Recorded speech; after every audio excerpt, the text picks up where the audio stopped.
The golden hour sun cast long shadows across the McDonald's parking lot as John Cena pushed through the glass doors, his massive frame silhouetted against the warm evening light. In his hands, he carried the simple pleasure of a freshly wrapped burger and an ice-cold soda, a small reward after another grueling day of training and media appearances. The wrestling superstar had chosen this particular location precisely because it was off the beaten path, away from the crowds and cameras that usually followed him everywhere. As he rounded the corner of the building, heading toward a quiet bench where he planned to enjoy his meal in peace, something caught his eye that made him stop in his tracks. There, sitting on the edge of the cracked sidewalk, was a young boy who couldn't have been more than 8 years old. The child's knees were drawn up to his chest, his small arms wrapped around him in a posture that spoke of defeat and exhaustion. The boy's clothes told a story of hardship, a faded T-shirt with holes along the seams, jeans that had seen better days, and shoes that were more tape and determination than actual footwear. But it was a look in his dark eyes that truly broke John's heart. When their gazes met briefly, the boy quickly looked away, as if he'd learned that eye contact often brought unwanted attention or trouble. John felt something stir deep in his chest, a familiar ache that always surfaced when he encountered someone who needed help. Growing up, he'd known what it felt like to struggle, to wonder where the next meal would come from. His own childhood hadn't been easy, and seeing this boy brought back memories he'd worked hard to overcome through determination and the support of people who believed in him.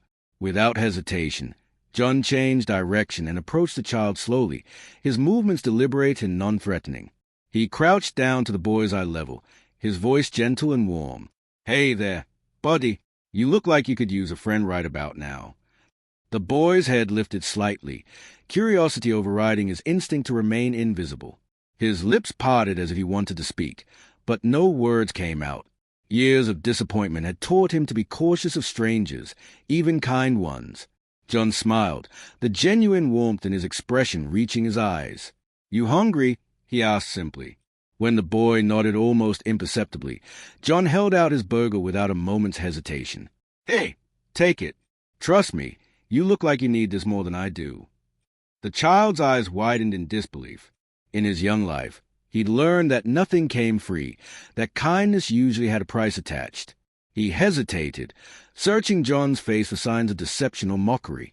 Finding none, he slowly reached out with trembling hands and accepted the offering. "Thank you, sir," the boy whispered, his voice barely audible above the evening traffic. He clutched the burger protectively against his chest, afraid that if he loosened his grip, this moment of unexpected kindness might disappear like a dream. John's smile grew wider, and he felt that familiar warmth that always came from helping someone in need. "No problem at all, kid. Everyone deserves a good meal, and everyone deserves to know that somebody cares." For a brief moment, the world seemed perfect. The setting sun painted everything in golden hues, and John felt the satisfaction that came from doing something right, something pure. This was why he'd gotten into philanthropy alongside his wrestling career. Moments like these reminded him that real strength wasn't measured in championships or accolades, but in the ability to lift others up when they needed it most. The boy looked down at the burger, then back up at John with wonder in his eyes. "Are you really John Cena?" he asked, his voice still hushed with awe. John chuckled softly. "That's me, but right now, I'm just a guy who thinks you deserve a good dinner." As the boy began to unwrap the burger, his hands shaking with a mixture of hunger and excitement, John felt a deep sense of purpose wash over him. This was what mattered, not the bright lights of the wrestling ring or the roar crowds, but these quiet moments of human connection. But as the boy lifted the burger toward his mouth, ready to take that first precious bite, the peaceful evening air was suddenly shattered by the thunderous roar of motorcycle engines. The sound grew louder and more aggressive, echoing off the buildings around them like a warning of trouble to come. John's head turned toward the noise, his body instinctively shifting into a protective stance as 8 motorcycles rounded the corner and rolled into view. The riders were clad in black leather, their bikes gleaming with chrome and attitude. Even before they came to a stop, John could sense the malevolent energy radiating from the group. The boy's face went pale, the burger forgotten in his hands as fear replaced wonder in his eyes. He seemed to shrink into himself, recognizing the type of trouble that was heading their way. John stood up slowly, positioning himself between the approaching bikers and the vulnerable child behind him. His jaw tightened as he watched the riders dismount their machines, their laughter carrying an undertone of cruelty that made his stomach turn. The peaceful evening had just taken a dark tone, and John Cena was about to discover just how far some people would go to destroy an innocent moment of kindness. The 8 bikers dismounted their motorcycles with theatrical swagger, their boots hitting the asphalt with deliberate heaviness that echoed through the parking lot like gunshots. Their leather jackets were adorned with patches that told stories of violence and intolerance, symbols that made John's blood run cold as he recognized the hate they represented. The leader of the group was an imposing figure, a mountain of a man with a shaved head marked by a jagged scar that ran from his left temple to his jaw. His cold blue eyes held no warmth, no humanity, only the calculating look of someone who took pleasure in others' pain. Behind him, his followers formed a loose semicircle, like predators surrounding their prey. Well, the leader called out, his voice dripping with mock surprise and barely contained malice. Look what we have here, boys. Isn't that John Cena, the big wrestling superstar himself? His words carried the weight of recognition, but not the kind that brought joy or excitement. This was recognition tinged with resentment and something much darker. The other bikers chuckled and jeered, their voices creating a chorus of intimidation that made the boy behind John tremble. One of them, a wiry man with tattoos covering every visible inch of skin, pointed directly at the child and sneered. And what's this? The famous John Cena hanging out with street trash. John felt his muscles tense, every fiber of his being screaming at him to act, but he forced himself to remain calm. Years of experience in high-pressure situations had taught him that escalation wasn't always the answer, especially when an innocent child was involved. Yeah, it's me, John replied evenly, his voice carrying the quiet confidence that had made him a champion. Can I help you gentlemen with something? The leader's scarred face twisted into a cool grin that revealed yellow teeth. Oh, we don't need any help, champ. We were just wondering what a big shot like you was doing wasting time on this little. He paused, his eyes narrowing as he looked at the boy with undisguised disgust. This little mistake. The racial slur that followed hit the air like a physical blow, so vile and hateful that even some of the other bikers shifted uncomfortably. The boy's face crumpled, not just from fear but from the deep wound that such words inflict on a young soul. John's hands clenched into fists at his sides, but he kept his voice steady, just sharing some food with a kid who was hungry. Nothing more complicated than that. Another biker, this one a woman with spiked purple hair and a permanent sneer etched into her features, laughed harshly. How touching. The big hero feeding the animals. Didn't know charity work was part of your act, Cena. What's next? Teaching them tricks. The cruelty in her voice was matched by the laughter of her companions, a sound that seemed to poison the very air around them. John could feel the boy pressing closer to his back, seeking protection from the verbal assault. Why don't you all just move along? John said, his tone carrying a warning that anyone with sense would have heeded. We're not bothering anyone, and we don't want any trouble. The leader threw back his head and laughed, a sound devoid of any genuine mirth. Trouble?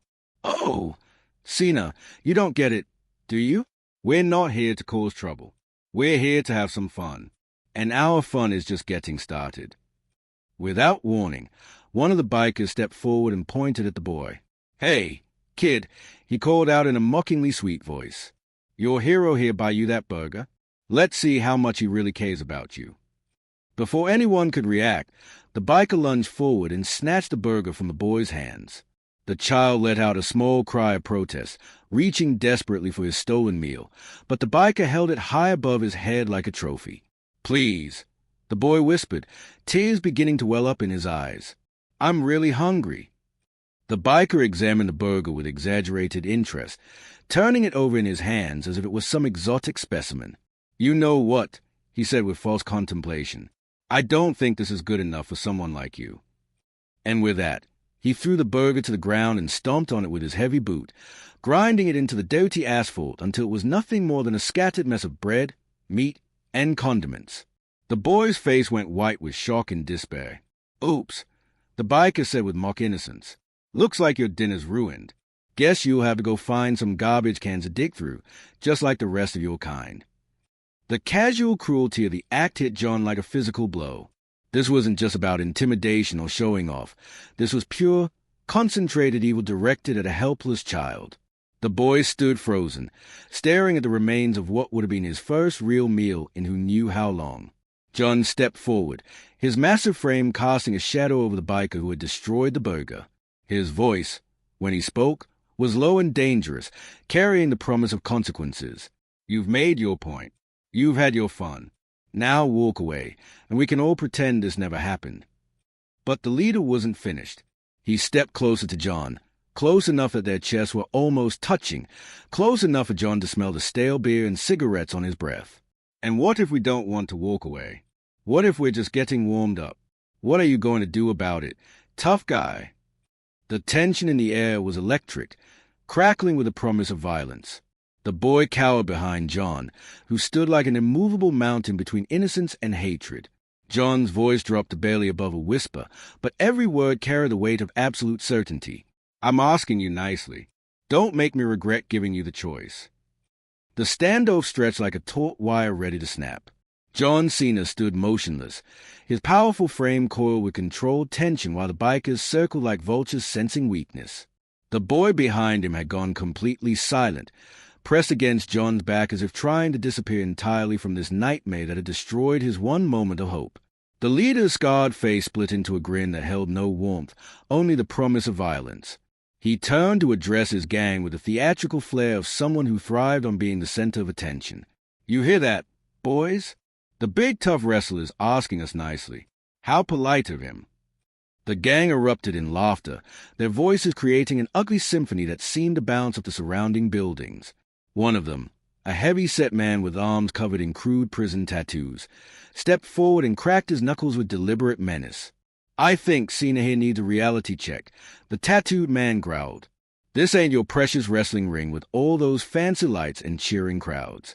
Out here, pretty boy, you're just another piece of meat."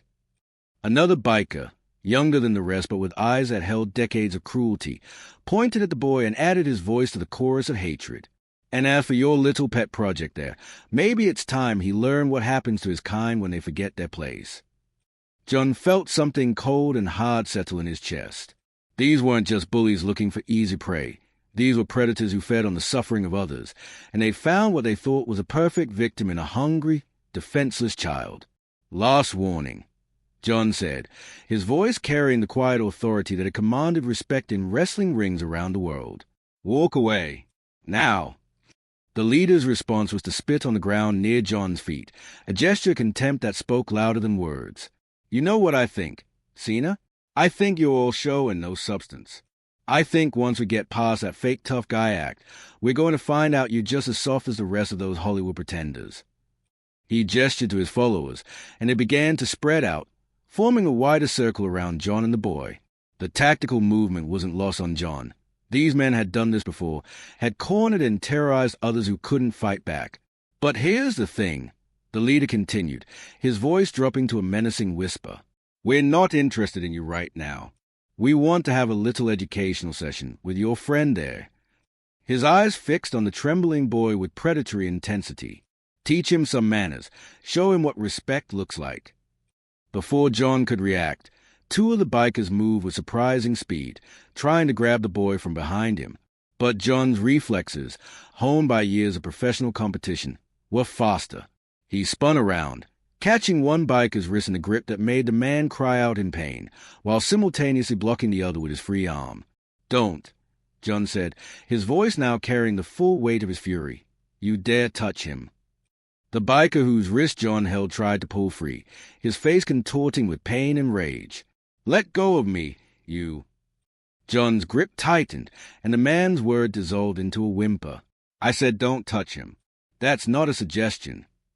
The leader's face flushed red with anger and embarrassment. His authority had been challenged in front of his followers, and John knew that in groups like this, loss of face was often answered with escalated violence. "You've done it now, Cena," the leader snarled, his hand moving to something tucked in his jacket. "You want to play a hero? Fine. Let's see how heroic you feel when." "When what?" John interrupted, releasing the biker's wrist and stepping forward. His movement was fluid and confident, showing no fear despite being outnumbered 8-1. "When you pull whatever weapon you've got hidden there. When you prove to everyone watching that you're nothing but cowards who prey on children. For the first time, doubt flickered across the leader's face.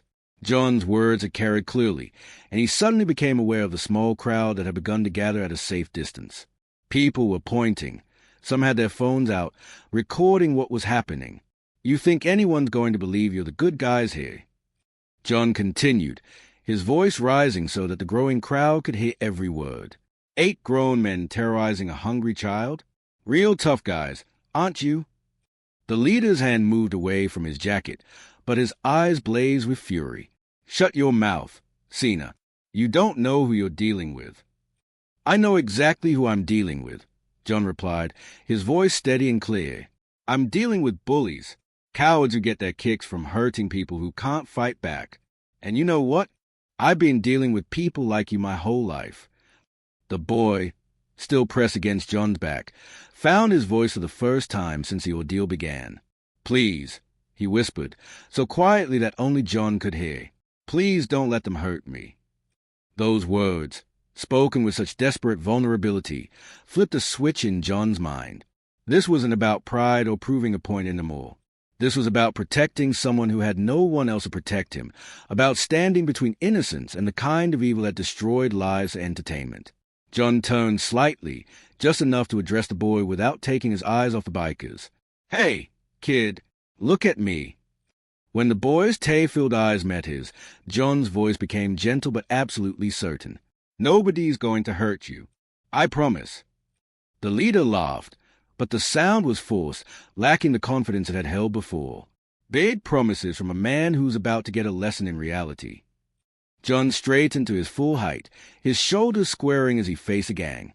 The only lesson here is going to be about what happens when good people stop being polite. The leader's patience finally snapped. That's it, he roared, turning to his gang. I'm done playing games. Take him down. The 8 bikers charged forward as one, their shouts filling the night air, but John was ready.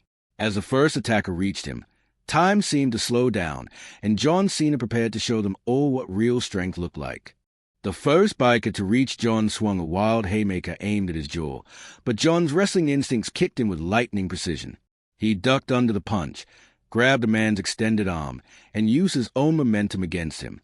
With a fluid twist of his hips, John sent the attacker flying over his shoulder to crash hard against the pavement behind him.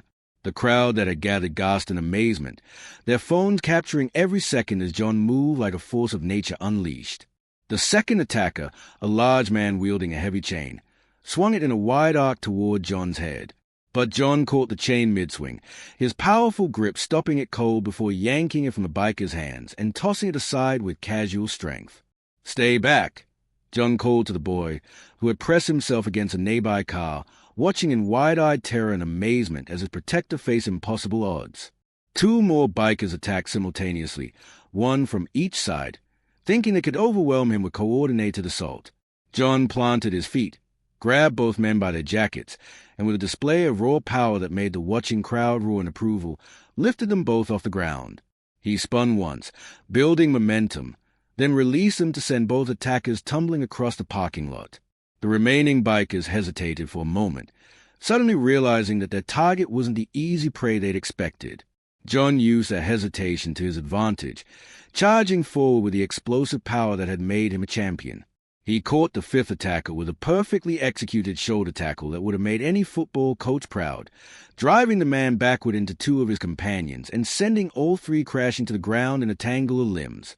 The crowd was cheering now, their voices creating a wall of sound that seemed to give John additional strength. Someone shouted, "That's how you do it, Cena!"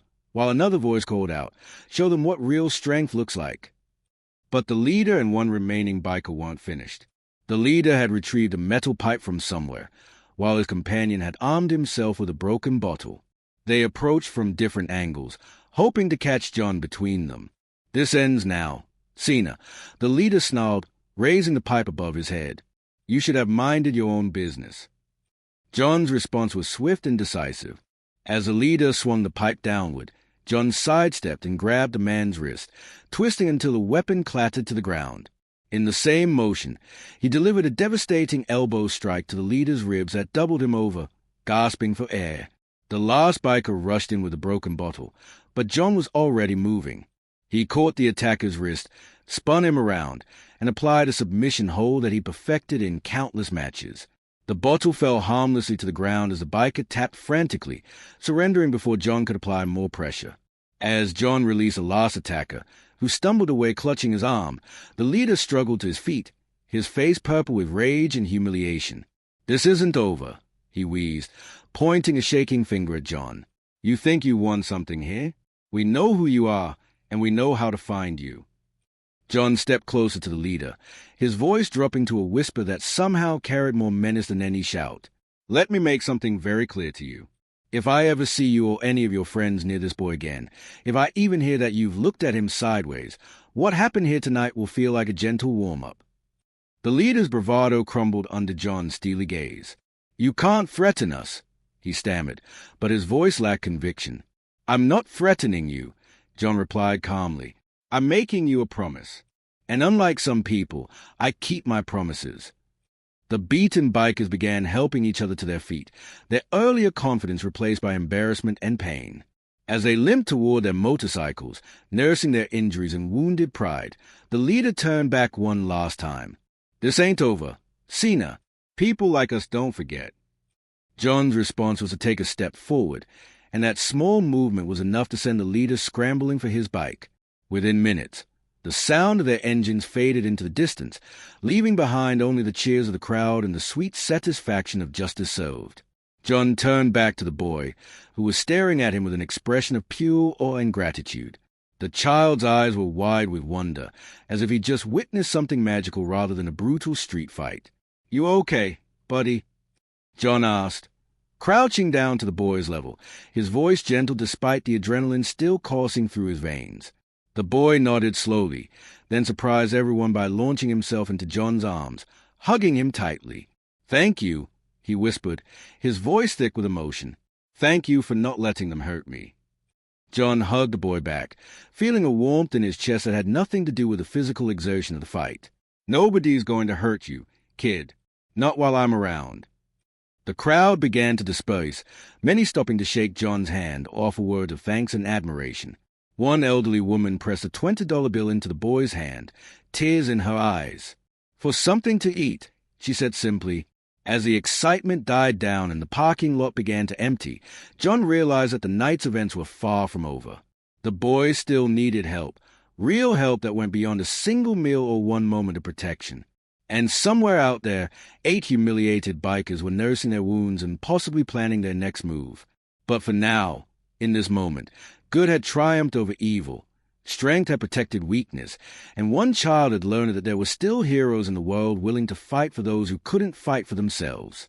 The real work, John knew, was just beginning. 3 weeks had passed since that night in the McDonald's parking lot, and the video of John Cena's confrontation with a biker gang had exploded across social media like wildfire. The footage, captured by multiple witnesses, had been viewed over 50 million times, spawning countless reaction videos, news segments, and think pieces about heroism in the modern age. But for John, the viral fame wasn't what mattered most. What mattered was sitting across from him in a small diner booth, Tommy, the 8-year-old boy whose life had been forever changed by that moment of unexpected kindness and courage. Tommy looked different now, gone were the tattered clothes and hollow cheeks of a child living on the streets. His new foster family, the Johnsons, had ensured he was well-fed, properly clothed, and enrolled in school. But more importantly, there was something new in his eyes, hope, dignity, and the quiet confidence that comes from knowing someone cares about your future. "So tell me about school," John said, cutting into his pancakes while Tommy worked on his own stack, drowning them in enough syrup to power a small city. "How are you settling in?" Tommy's face lit up with genuine excitement. "It's amazing, Mr. John. I'm already catching up in reading, and my teacher says I'm really good at math. And guess what?" He leaned forward conspiratorially. "I made friends. Real friends who invite me to their birthday parties and everything." John felt that familiar warmth spread through his chest. This was what victory looked like. Not championship belts or cheering crowds, but a child who could talk about the future with excitement instead of fear. "That's incredible. Tommy, I'm so proud of you."